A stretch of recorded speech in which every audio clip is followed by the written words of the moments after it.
Hello viewers, আমি আজকে এইচপির একটা ল্যাপটপ আনবক্সিং করব। ল্যাপটপটার মডেল হচ্ছে 33-34AU Ryzen 7 8GB RAM 512GB SSD। এটাতে মাইক্রোসফট অফিস জেনুইন এবং উইন্ডোজটা জেনুইন পাবেন।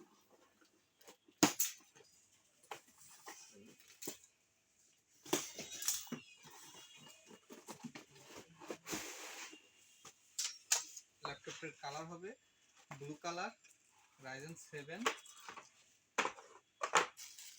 প্রসেসর মডেল হচ্ছে 5825U। কালারটা অনেক সুন্দর। ল্যাপটপটিতে ব্যাকলিট থাকবে না এবং এটাতে একটা পাওয়ার কেবল আর একটা অ্যাডাপ্টার পাবেন, আর একটা এক্সট্রা পাওয়ার কেবল পাবেন। টোটাল দুইটা পাওয়ার কেবল, একটা অ্যাডাপ্টার পাবেন এবং এটাতে একটা এইচডিএমআই, একটা টাইপ সি পোর্ট, একটা অডিও পোর্ট, একটা এসডি কার্ড পোর্ট এবং দুইটা ইউএসবি, একটা চার্জার পোর্ট পাবেন। এটা 15.6 ডিসপ্লে রেজুলেশন হচ্ছে 1920x1080 FHD ডিসপ্লে।